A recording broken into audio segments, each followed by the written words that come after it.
John, first of all, congratulations. Thank you. Sometimes it is all about winning the one that really matters. It is, yeah, and I mean, these two playoff games, I just feel this team's just evolved. What is it, we scored 6 tries today, I think. We scored 9 or 8 against Oldham and conceded 1.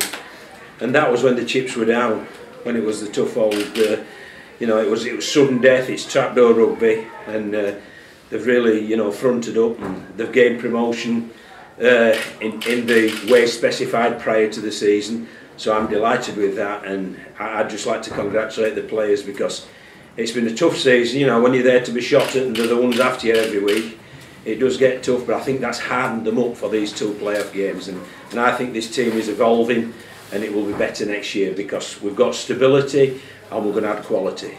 I think we saw your ethos, John, team before self, throughout that 80 minutes this afternoon. I think that, yeah, that shone through, didn't it? You know, Matt Garside, he apologised to players at half-time for that rush of blood, but the players made it so that it didn't matter, because they managed the game very cleverly during that 10 minutes. They defended as if their lives depended on it, and I think that 10 minutes is the one really that brought us through, and credit to the players in the end, because they scored some great tries as well. Is it the defence again that's going to get, you know, most of your praise from that performance? It is, yeah, yes it is. But I mean, they attacked well as well. I mean, you know, if we'll obviously have to start practicing goal kicking though, won't we? But if we'd have kicked the goals, it'd have been a lot more, I think, comfortable for all of us. But I thought some of the attacking play was breathtaking, and I think we surprised Workington with we changed how we played against them. Because if you do what you've always done, you get what you've always got, and we lost twice, so we weren't going to do that again.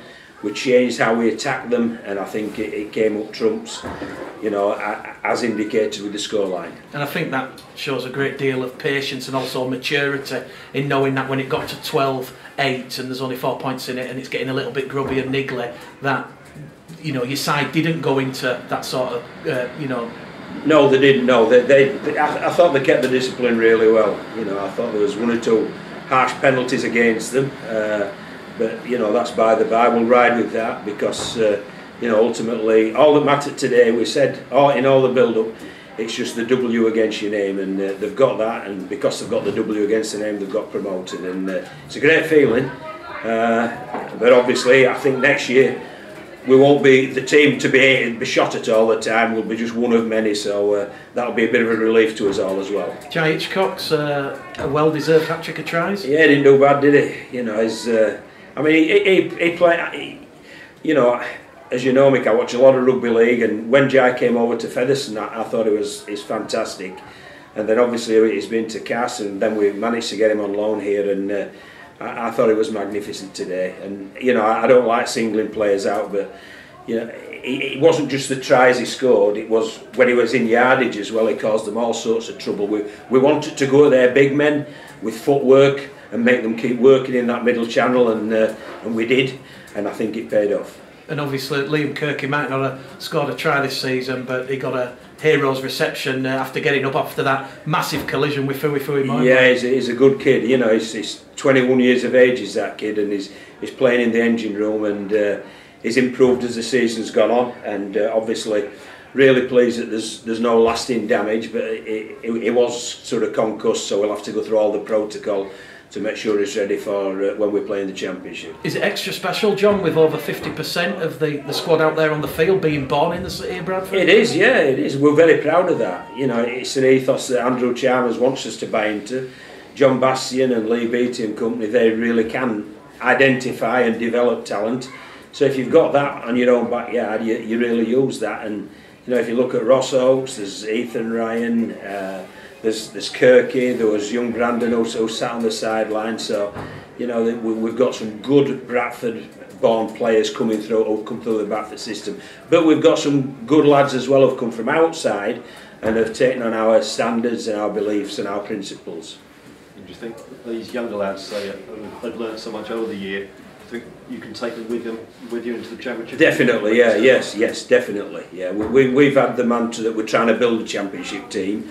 And a good championship team, and I think we've certainly got the basis there, and as you know, with the addition of people like Jake Webster, I think it's going to add a bit of quality as well. But you know, I think experience showed today as well down our right side with Jai. I thought Ash Gibson had an outstanding game as well, and then there was Joe Keys, Elliot Minchella. That right edge was absolutely first class, so absolutely delighted with them. As you say, next year not being the team to be shot at every week, that'll be quite a nice change. It will be nice, yeah. It will. Yeah, we can point the finger at somebody else and say we can hunt them instead of us being the hunted. But I've got to credit the players. They've done it really well. They've handled it very, very well indeed. Because they've had that pressure from minute one, haven't they? So. They have, yes, they have, and they've handled it as well. John, obviously, it's perhaps a little bit too soon to start talking about next year, but you know, you're going to be under no illusions just how tough it's going to be. No, not at all. But I think the lads are going to have a drink tonight, and I think I might have a couple of pints watching Toronto and London to see who we're playing again next year. The feeling this afternoon, were it? Great, oh, it's fantastic. I mean, in all honesty, you know, you'd want it to have gone up as champions, but when you have to do it through the sudden death way, it really does. It's a great feeling when you do it that way. So it was real enjoyable, and I'm sure the players enjoyed it as well. Did it bring back memories of 1998, 2005? Well, I don't know whether it's memories of that, but it's memories of Bradford 2018, and you know, each one's a special one. Will Jai be here next year? Is he sort of... Well, it ain't a bad CV he's just handed in, Dave, is it? So we'll have to wait and see. We might have a drink tonight, and I might get Monday off, but I think I'll be in Grafting from Tuesday, trying to secure things like that.